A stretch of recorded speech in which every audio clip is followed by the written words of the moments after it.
याच्या डिजिटल सर्वजण जमलेलो आहोत. या कार्यक्रम ज्यांच्या शुभ हस्ते आणि सार्वजनिक बांधकाम मंत्री माननीय श्रीमंत छत्रपती शिवेंद्र सिंहराजे भोसले, माननीय विनोदजी कुलकर्णी, कोषाध्यक्ष नंदकुमार सावंत, स्मरणिकेतून आपल्याला मिळणारे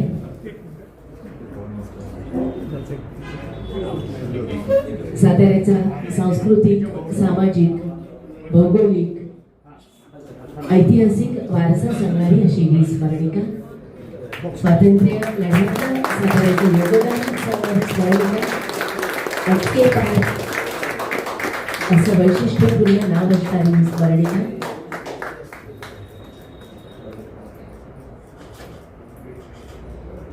आपल्या नक्कीच बोलू शकतो.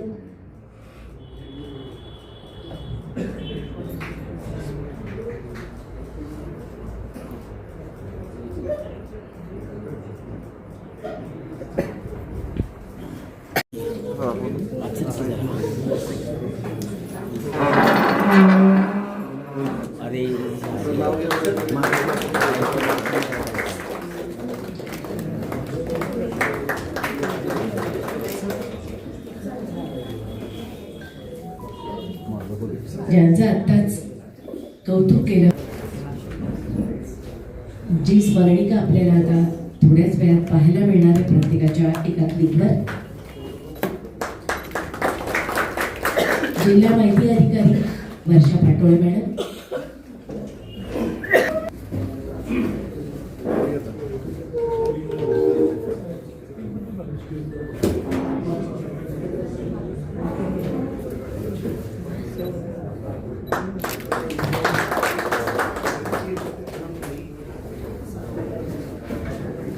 Additional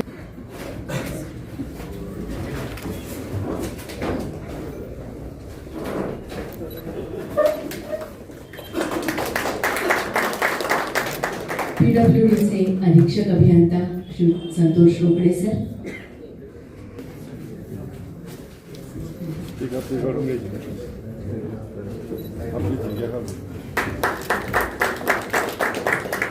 home DYSP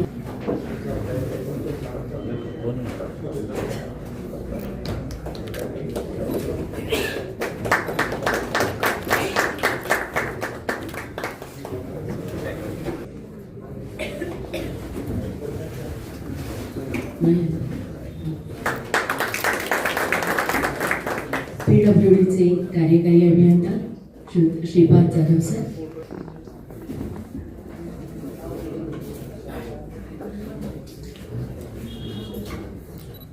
DDR Shri Sanjay Kumar Sudrik sir, उपशिक्षणाधिकारी माध्यमिक श्री रवींद्र खंडारे सर,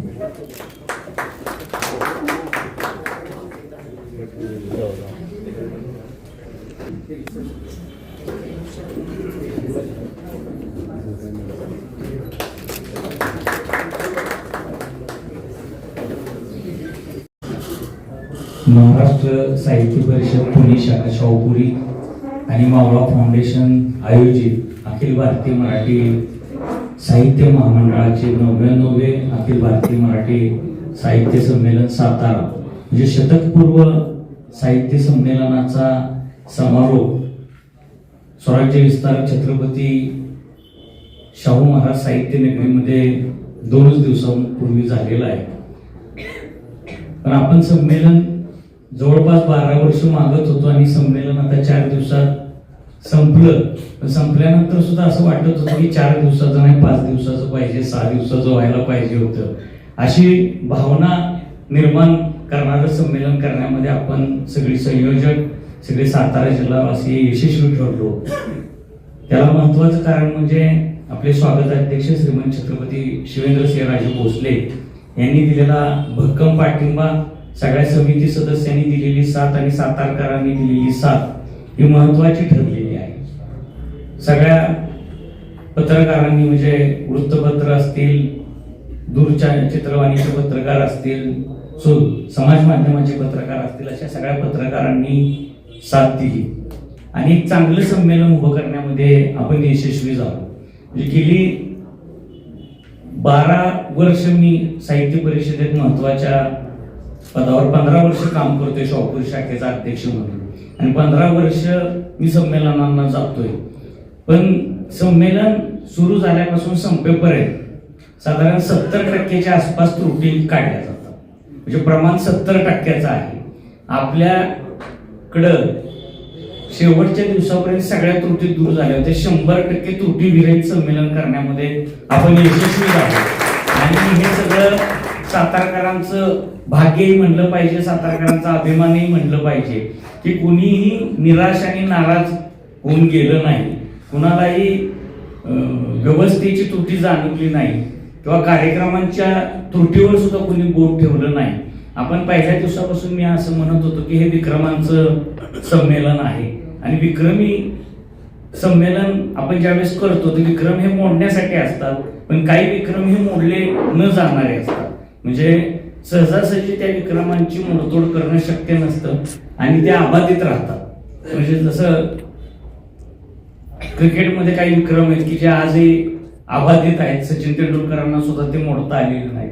तसे 2 विक्रम तर असे आपले आहेत की जे नक्कीच मोडता येणार नाहीत, आणि ते पुढच्या 365 दिवसामध्ये सिद्धही होईल की ते मोडता येणार नाही. म्हणून त्यातला पहिला विक्रम होता की 99व्या साहित्य संमेलनाचं बोधचिन्ह 100 वर्षाच्या माणसानं काढलं. म्हणजे आता नुसता 99 आकडा येणार नाही, आणि त्यामुळे ते विक्रम काय मोडला जाणार नाही. म्हणजे 100चं 100 काढता येईल, पण 99 2 अंकी आकड्याचा विक्रम आता आपला मोडला जाणार नाही.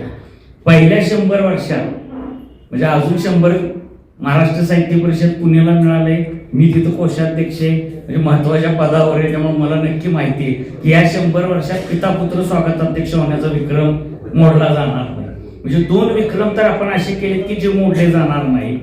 आता तिसरा विक्रम आपण केला की साधारण 1,00,000-1.5 लाख लोक संमेलनाला येतात. आपण 10 लाखाच्या वर लोक संमेलनाला आले, आणि आपण गर्दीचा उच्चांकी विक्रम केला. तिसरा जो विक्रम आपला होता तो गर्दीचा उच्चांकी विक्रम आहे. कदाचित 100वे साहित्य संमेलन असल्यामुळे पुढच्या वर्षी मोडलाही जाऊ शकतो, पण 98 संमेलनामध्ये जे घडलं नाही गर्दीचा विक्रम, तो आपण करण्यामध्ये यशस्वी झालो.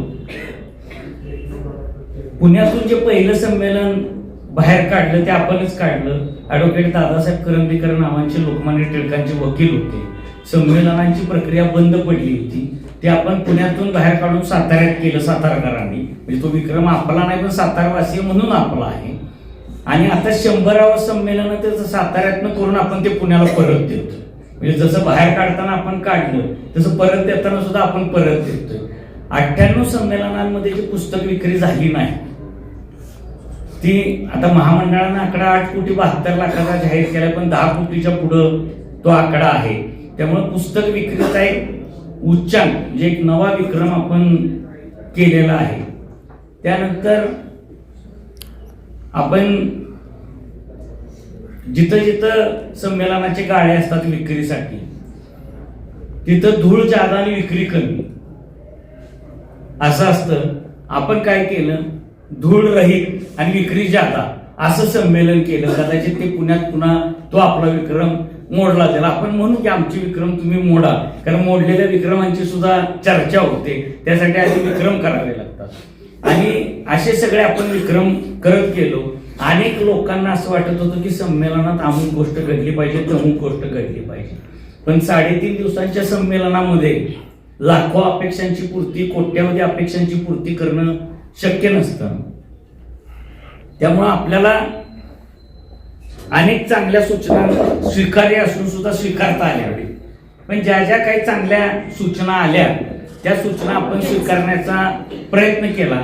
त्यामध्ये लोकसत्ताचे आपले सातारा जिल्हा प्रतिनिधी ज्यांनी स्मरणिका समितीचं काम सुरू असताना की डिजिटल स्वरूपात स्मरणिका काही लोकांपर्यंत तरी पोहोचली पाहिजे अशी अपेक्षा व्यक्त केलेली होती, आणि आपण त्याच दिवशी ती अपेक्षा मलाही आवडली, संयोजन समितीला आवडली, म्हणून आपण स्वीकारली.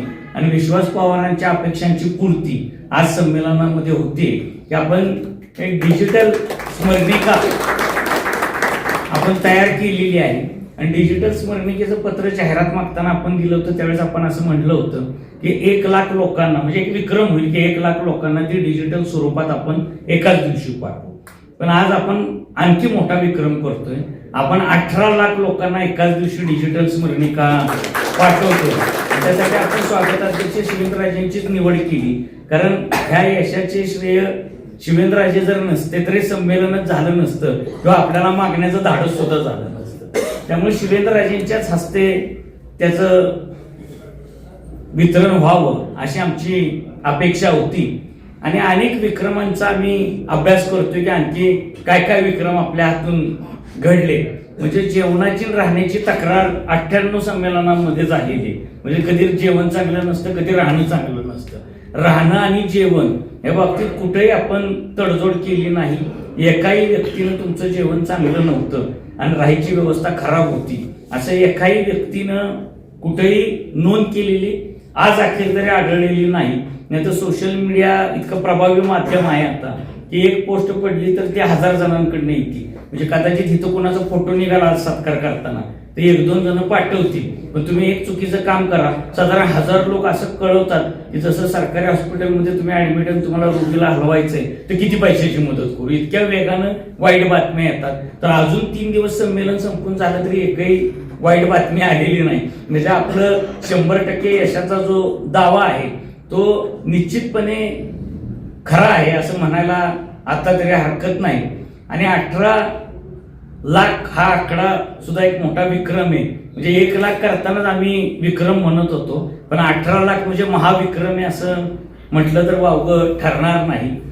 दुसरी गोष्ट 98 संमेलनाचा सगळा डाटा हा कुठल्याही संमेलनानं त्याच्या संमेलनाचा जो काय शूटिंगचा डाटा असेल, फोटोचा डाटा असेल हा सुरक्षित ठेवलेला नाही. पण आपण तो सुद्धा निर्णय घेतलेला आहे की 99 म्हणजे शतकपूर्व संमेलनाचा संपूर्ण जो काही डाटा आहे तो सुरक्षित ठेवण्याचा निर्णय घेतलेला आहे. त्याची पूर्तता आहे त्या 8-15 दिवसामध्ये होईल. त्याचाही आपण स्वतंत्र कार्यक्रम करू.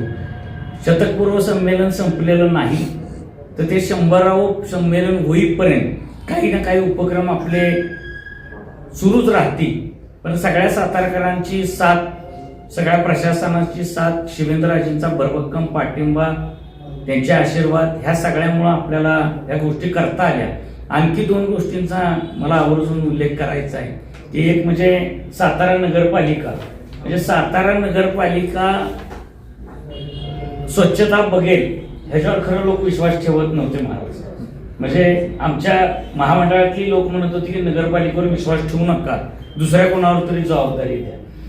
तर हाही एक विक्रम आहे. त्या 98 संमेलनात स्वच्छतागृहात गेल्यानंतर अरे फार वास येतोय अशीच प्रतिक्रिया मिळालेली होती. पण स्वच्छतागृहामध्ये 1 सेकंद सुद्धा कुणाला वास आला नाही अशा साताऱ्यापासून दिल्लीपर्यंतच्या लोकांच्या प्रतिक्रिया आहेत. म्हणजे प्रत्येकानं सातारा नगरपालिकेनं आपली जबाबदारी चोख पार पाडली.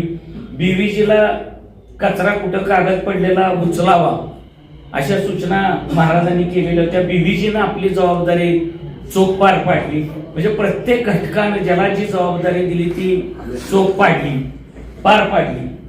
मला फक्त पीडब्ल्यूडीवर सुरुवातीला फार नाराजी होती की महाराज मंत्री असून पीडब्ल्यूडी काही नीट काही काम करत नाही अशी थोडी मनामध्ये नाराजी होती.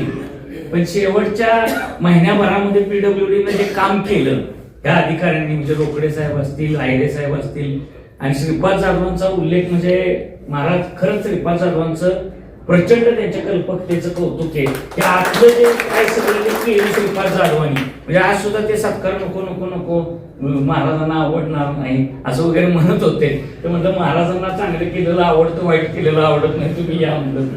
तर पीडब्ल्यूडी खात्यानं सुद्धा जबरदस्त काम, म्हणजे स्टेडियमचं जे रंगरूप बदलून गेलं आणि जे पुढे ज्यांचा सातारकरांना अनेक वर्ष उपयोग होईल इतकं देखणं ते काम पीडब्ल्यूडीने केलं.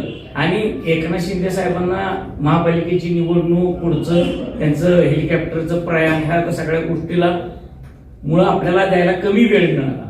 त्यामुळे काही अधिकाऱ्यांचे सत्कार आपल्याला करता आले नाही की ज्यांनी प्रचंड मेहनत घेतली आणि त्यांच्याविषयी सुद्धा कृतज्ञता आज व्यक्त व्हावी म्हणून इथं कडूकर मॅडम असतील, म्हणजे नवले साहेब आणि सचिन नेत्रे यांचं तर कौतुक किती करावं हा प्रश्न आहे. म्हणजे नवले आणि नेत्रे दोघं अधिकारी होते का कॉन्स्टेबल होते हे शेवटपर्यंत फक्त टोपी घातल्याच लोकांना कळलं असतील की हे अधिकारी बाबा हे कॉन्स्टेबल नाहीये. इतकं काम पोलीस दलाने केलेलं मी माझ्या जीवनात पूर्वी पाहिलेलं नाही.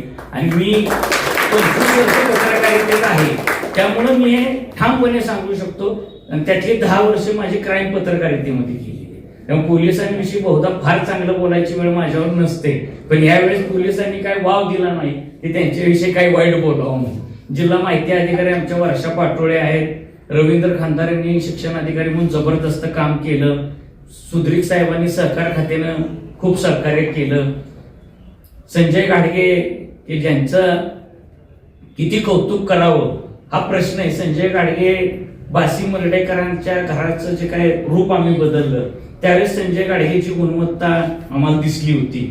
आणि आता स्मरणिका करताना ऐतिहासिक स्मृती दालन करताना संजय गाडगेंनी जी आपली दाखवली एक बुद्धीचं कौशल्य किंवा आपण किती चांगले कलाकार आहोत हे दाखवलं की त्यानं स्मरणिकेमध्ये कुठेही एक 0.1 म्हणतो एवढी सुद्धा त्रुटी कुठं सापडणार नाही असं काम केलं. अनेकांचा हात आहे.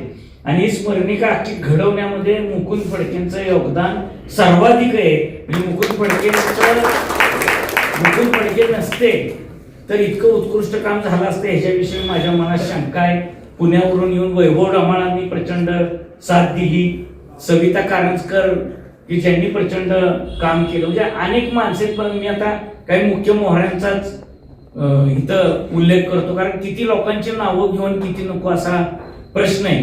पण डिजिटल स्मरणिका आपण 18 लाख लोकांपर्यंत पाठवतोय आणि नंतर सुद्धा ती वेबसाईटवर कुणालाही समजा SMS द्वारे आली नाही तर स्मरणिका तुम्हाला आपल्या संकेतस्थळावर तुम्हाला कधी डाउनलोड करून घेता येईल अशी तिची रचना आपण केलेली आहे. आणि ते पान उघडताना सुद्धा तुम्हाला पुस्तकाचं पान उघडतोय असा एक काय म्हणूयात फील वापरता येणं म्हणून दुसरा शब्द ते तसा अनुभव होईल असं आपण.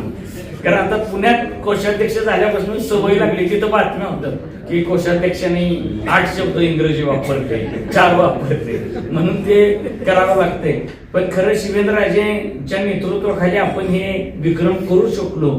त्यामुळे महाराजांविषयी सुद्धा मी कृतज्ञता व्यक्त करतो आणि सगळ्या प्रशासनाचं मी मनापासून कौतुक करतो की त्यांनी साथ दिली.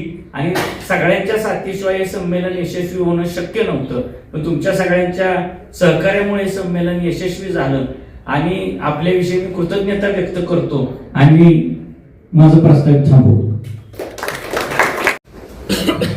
99 अखिल भारतीय मराठी साहित्य संमेलन नुकतंच सातारमध्ये पार पडलं आणि याचा उल्लेख विनोद कुलकर्णींनी केला की अतिशय यशस्वीरित्या आपण सर्वांनी जे सर्व इथं उपस्थित आहात सगळ्यांनी हे संमेलन पार पाडण्यामध्ये आपण आणि आपल्याकडं असंख्य सातारकरांनी सहकार्य केलं. आज या संमेलनाचं ऑनलाईन जी आपली स्मरणिका आहे त्याचा सुद्धा लोकार्पण सोहळा आपण आज इथं पार पाडलेला आहे. आणि जी अपेक्षा आपली सर्वांची होती आमची होती की एवढ्या वर्षानंतर आपल्याला संमेलनाचा मान मिळालाय. आणि जसं कैलासवासी वैश्यराजे भोसले यांच्या काळात जे संमेलन झालं ते जसं स्मरणात राहिलं होतं तसं आपलं पण राहिलं पाहिजे. आणि नक्कीच त्या पद्धतीनंच संमेलनाचे सगळं नियोजन त्याचबरोबर कार्यक्रम आणि सगळंच म्हणजे ज्या विविध पुस्तक खरेदीचा एक रेकॉर्ड असेल, उपस्थिती जी लोकांनी दिली त्याचं एक रेकॉर्ड म्हणजे आज बरेचसे रेकॉर्ड ज्यांचा विनोद कुलकर्णींनी केले की आपण केले. आणि नक्कीच सातारकरांच्या आणि साहित्य क्षेत्राच्या मराठी साहित्य परिषदेच्या याच्यातलं एक अविस्मरणीय हे संमेलन संपन्न झालं असं म्हटलं तरी काही चुकीचं ठरणार नाही.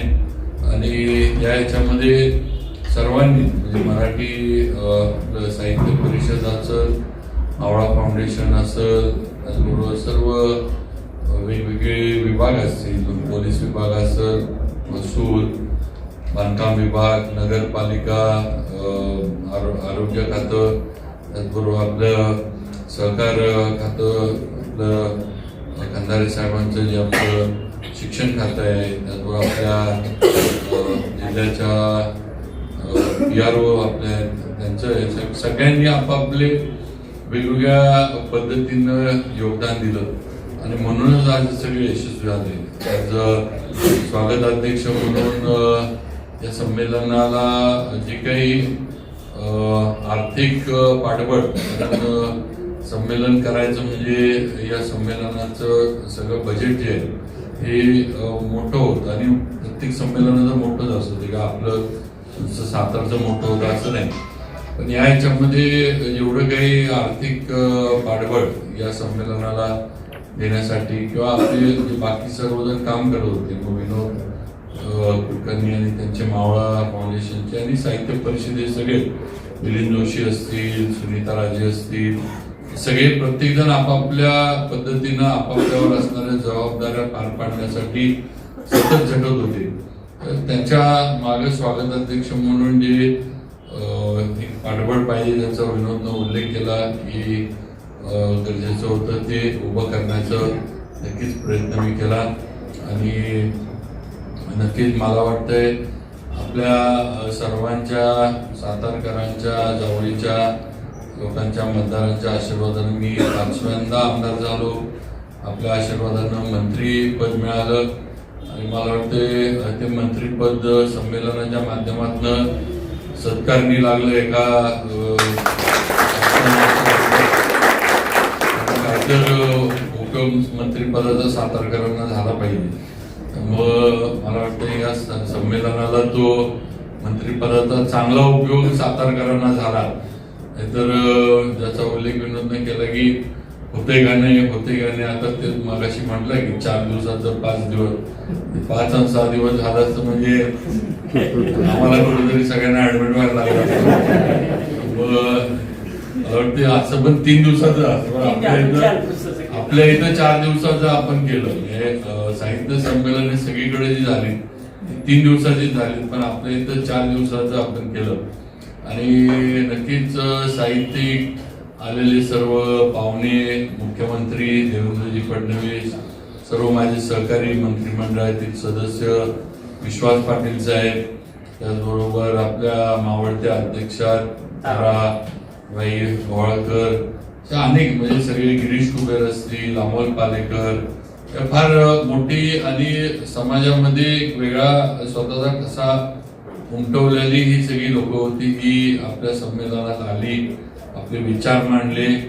मला अनेकांनी, मी ज्या दिवशी गिरीश कुबेर होते त्या दिवशी पूर्ण वेळ त्यांच्या याला थांबलो होतो मुद्दाम, पण जेवायला जाताना अनेकांनी आम्हाला येऊन भेटून सांगितलं की प्रत्येक जी दालनं आपण केली होती, प्रत्येक परिसंवाद म्हणजे प्रत्येक परिसंवादाच्या मंडपामध्ये गर्दी आहे. असं कुठलाही मंडप नाही जो मोकळा आहे.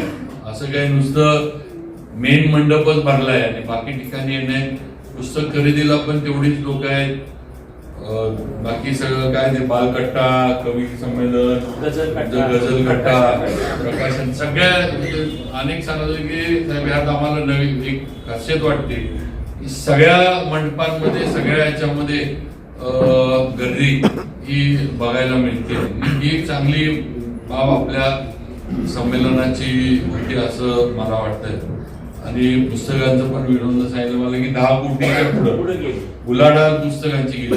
म्हणजे अनेकांचं आता सोशल मीडिया आणि इलेक्ट्रॉनिक्सच्या ह्याच्यामध्ये आज 4 दिवसांमध्ये 10 कोटीची पुस्तकं विकली जातात. ही पण मला वाटते काय साधी गोष्ट नाहीये. हा पण एक फार मोठा सगळ्या सोशल मीडिया आणि इलेक्ट्रॉनिक्स आणि व्हॉट्सअप आणि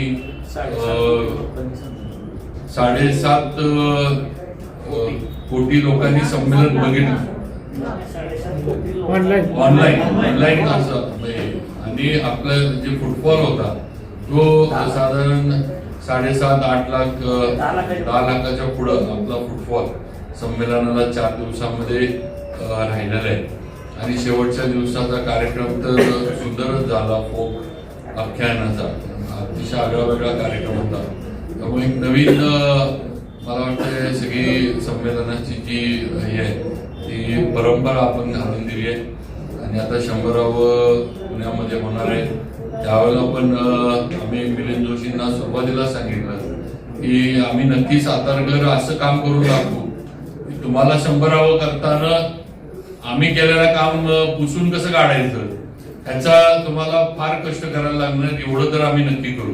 शेवटी पुणे आहे, मोठं आहे, आपल्यापेक्षा सगळं आहे तिथं. म्हणजे सगळं साहित्य म्हणजे लिटरेचर काय म्हणायचं, साहित्याचं माहेरघर आहे पुणे, शिक्षणाचं माहेरघर आहे. त्यामुळे तिथं मोठंच होईल. पण शेवटी एक आपल्याशी त्यांना आपण जे केलंय त्याच्यापेक्षा आता त्यांना अधिक काही ना काहीतरी करायला लागणार आहे. तर त्यांचा 100व्या साहित्य संमेलनाचा ठसा हा साहित्यिकांच्या मनावर, साहित्यिकांच्या स्मरणात आणि साहित्य क्षेत्रामध्ये त्यांना ठेवता येणार ही वस्तुस्थिती आहे. तेव्हा आपण कॉम्पिटिशन वाढवलंय असं म्हटलं तरी काही चुकीचं ठरणार नाही. स्पर्धा आपण वाढवलेली आहे संमेलनाच्या माध्यमातून आणि त्याप्रमाणे आपण हे करू. आता आपण पुढचं पण हे करतोय.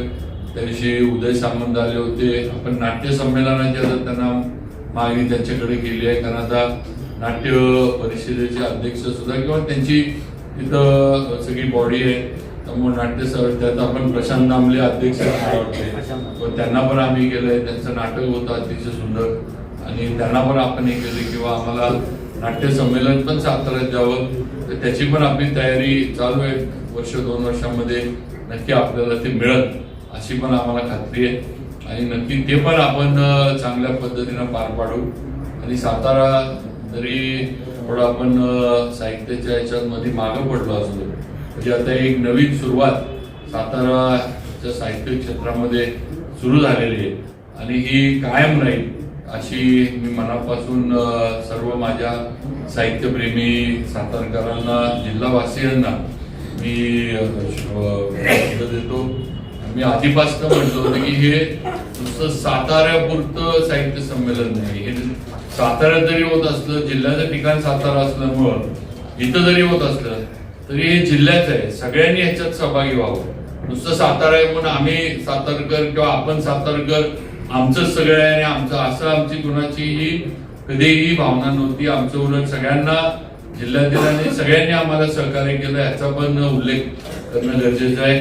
शंभूराजे असतील, जयकुमार गोरे असतील, मकरंद आबा असतील, या सगळ्यांनी या संमेलनाला आपापल्या परीने नक्की सहकार्य केलं. कलेक्टर साहेब संतोष पाटील जगते तर तिन्ही चारही दिवस ते सगळ्या याच्यामध्ये ते SP साहेब, जोशी साहेब हे स्वतः पर्सनली सगळ्या याच्यामध्ये 4 दिवस उपस्थित होते. म्हणजे नियोजनामध्ये पण होते आणि एक काय म्हणायचं श्रोते म्हणून पण ते होते. दोन्ही गोष्टीवर ते लक्ष ठेवून होते की ठरल्याप्रमाणे होतंय का नाही, काय अडचणी येतात का, काही संघटना संभाजी ब्रिगेड वगैरे यांनी काही निवेदन दिली होती त्याच्याही झालं. त्याच्यातनं पण मार्ग आपण केला. मला वाटतंय जरा पहिल्या दिवशी सगळ्यांना टेन्शन होतं उद्घाटनाच्या दिवशी किंवा काय होतंय का नाही, म्हणजे कारण शेवटी संमेलन आहे आणि ही अशी किंवा अशा याच्यातनं राज्याचं लक्ष वेधून घेण्यासाठी संघटना वगैरे वेगवेगळे प्रयत्न करतात. हे सगळे यापूर्वी सुद्धा झाले. ते झालं नाही. एक हे दुसऱ्या दिवशीचा प्रकार जर सोडला आणि वाईट एकच वाटते, मी त्या दिवशी पण बोललो की ज्यांना कोणाला त्यांनी खरं म्हणजे आमच्या संमेलनाच्या स्टेजचं किंवा त्या ह्याचा वापर करायला पाहिजे होता. जे काही तुमचं आहे आता आपण एवढे ठराव घेतले, मला वाटते किती 5 का 6 ठराव संमेलनात आपण घेतले. त्याच्यामध्ये मच्छिंद्र सक्ते सरांनी आणि मातंग समाजानं आम्हाला केलं होतं की लोकशाहीर अण्णाभाऊ साठेंचा भारतरत्न त्यांना द्यावा म्हणून ठराव घ्या. आपण तो ठराव घेतला, इतर घेतला, मराठी शाळेच्या बाबतीतला ठराव घेतले. हे त्यामुळं जिथं जिथं समाजामध्ये ज्या गोष्टी त्या स्टेजवर याव्यात किंवा संमेलनाच्या माध्यमातून मराठी साहित्य क्षेत्राच्या माध्यमातून लोकांपर्यंत जाव्यात, समाजापर्यंत जाव्यात ही अपेक्षा ज्यांची होती आपण ते केलं. किंवा अशा पद्धतीनं जी काही विनोदच्या बाबतीमध्ये घटना घडली ती तर म्हणजे निषेधच आपण सगळ्यांनी केलेला आहे. आणि थोडं माथे फिरू म्हणा किंवा विक्षिप्त एका व्यक्तीच्या माध्यमातून झाली, त्याच्या मागे काही संघटना नाही, त्याच्या मागे काही कोणाचं हे नाही. तर अशा पद्धतीनं कुठेतरी चांगल्या चाललेला ह्याला पण थोडंफार त्याला कुठेतरी एखादा डाग लागावा असला प्रकार याने केला. जाऊ दे, तो विषय आपण विनोदनं नक्कीच एक मोठ्या मनानं म्हणा किंवा एक मोठ्या दृष्टिकोनातनं त्यांनी पण तो हँडल केला. पोलीस यंत्रणेने पण लगेच त्याच्यावर असणारी जी काही कार्यवाही असेल ती तातडीने केली, कारण परत परत असे प्रकार होऊ नये. झालं एक संमेलन, साहित्य संमेलन झालं, संपलं, पण परत आणि कार्यक्रम कुणी घेईल म्हणजे जिल्ह्यात कुणी अशा विक्षिप्त लोकांनी तिथं जाऊन असे प्रकार करू नयेत. चुकीच्या पद्धतीनं त्या कार्यक्रमाला त्या ह्याला डाग लावण्याचा प्रकार अशा विक्षिप्त लोकांनी करू नये हे नक्कीच अपेक्षा माझी नक्की राहील. त्यामुळं त्या पद्धतीने होईल. परत सगळ्यांचे सत्कार झाले, विनोदनं सांगितलं त्याप्रमाणे त्या दिवशी आपल्याला शेवटच्या दिवशी सगळ्यांचे सत्कार घेता आले नाही. आज सर्वांचे सत्कार झाले. आपल्या सगळ्यांचं सर्व आपली प्रशासकीय सर्व यंत्रणा, पोलीस, महसूल, बांधकाम विभाग, शिक्षण विभाग, आपलं माहिती संचालनालय, सगळ्यांचं सहकार विभाग, सगळ्यांचं हे करतो. ज्यांनी आम्हाला देणगीदार म्हणून मदत केली संमेलन हे करण्यासाठी, कारण शेवटी संमेलनाला सगळ्यात मोठा गरज होती ती म्हणजे आर्थिक पाठबळाची. ती सुद्धा आम्हाला ज्यांनी दिलं त्यांचं पण मनापासून आभार मानतो. त्यांच्यामुळं आज हे संमेलन एवढं यशस्वी आणि नीटनेटकं होऊ शकलं. आणि नक्कीच पुढे सुद्धा अशाच पद्धतीनं सातारसाठी वेगवेगळे कार्यक्रम उपक्रम आम्ही करत राहू एवढंच सांगतो आणि थांबतो. त्याचबरोबर आज आपली जी स्मरणिका आपण ऑनलाईन प्रसिद्ध केली आहे, ती स्मरणिका विनोदनं सांगितलं किंवा आपल्याला पण माहिती की 18 लाख लोकांपर्यंत ही स्मरणिका पोहोचलेली हा सुद्धा एक आहे की ज्यांना येता आलं नाही, काही फॉरेनला असतील, काही आपल्या व्यस्त याच्यामुळे पोहोचू शकले नसतील, तर त्यांच्यापर्यंत ही स्मरणिका 18 लाख लोकांपर्यंत ही पोहोचली. आणि सर्व संपादकांनी जिल्ह्यातल्या जे आहेत सर्व ह्याच्यात त्यांनी ही स्मरणिका तयार करण्यामध्ये सर्व संपादकांनी आपलं जे योगदान दिलंय ते पण कौतुकास्पद आहे असं म्हणायला पाहिजे असं मला वाटतं. त्यामुळे त्यांचे पण आभार मानतो आणि थांबतो. जय हिंद, जय महाराष्ट्र. महाराष्ट्र साहित्य परिषद चौथी शाखा आणि मावळा फाउंडेशन त्यांच्या संयुक्त विद्यमाने जे 99 अखिल भारतीय मराठी साहित्य संमेलनाचं आयोजन झालं होतं. 4 दिवसानंतरचा हा सोहळा संपल्यावर मगाशी मॅडम पहिला आपल्या छोटेखानी कार्यक्रम आहे की ज्या लोकांनी आपल्याला सहकार्य केले त्यांचे सत्कार होत गेले होते ते सगळे अधिकारी वर्ग त्या ठिकाणी उपस्थित आहेत, त्यांचे मी आभार मानतो. खरं तर काल ज्यावेळेस साहेबांनी घेऊन गेले बऱ्याचशा अधिकाऱ्यांनी असं सांगितलं की नको मात्र म्हणजे नाही, गरज नाही, परंतु आमचं कर्तव्य आहे की त्यांनी जे काही आम्हाला सहकार्य केलेलं आहे त्याच्याबद्दल कृतज्ञता व्यक्त करावी. आपण सर्वांना आपले आभार. या स्पर्धेसाठी ज्यांनी सहकार्य केलेलं आहे आणि आजचं जे स्पर्धेत आपण डिजिटल स्वरूपामध्ये वितरणाचा सोहळा घेतला त्याच्यासाठी सोशल मीडियाचे आमचे सर्व सहकारी, वेबसाईटचे सर्व सहकारी, मावळा फाउंडेशन, साहित्य परिषदेचे सर्व सहकारी, त्या सर्वांचे मी आभार मानतो. आणि महत्त्वाची एक गोष्ट अशी आहे, आपल्याकडे असं म्हटलं की गाव करीत राव काय करत, राव आणि गाव, राजा आणि गावाने जर ठरवलं तर काय होऊ शकतं, म्हणजे 99 अखिल भारतीय साहित्य संमेलनाचे जे यश आहे ते निष्पन्न होऊ शकतं असं म्हटलं तर वावगं ठरणार नाही. या सर्व सातारकरांनी आणि महाराज साहेबांनी या संमेलन यशस्वी करण्यासाठी जे काही आम्हाला सहकार्य केलेलं आमच्या सर्व संस्थांना त्यांचे या निमित्ताने आभार मानतो आणि आजचा कार्यक्रम सर्वांचा जय.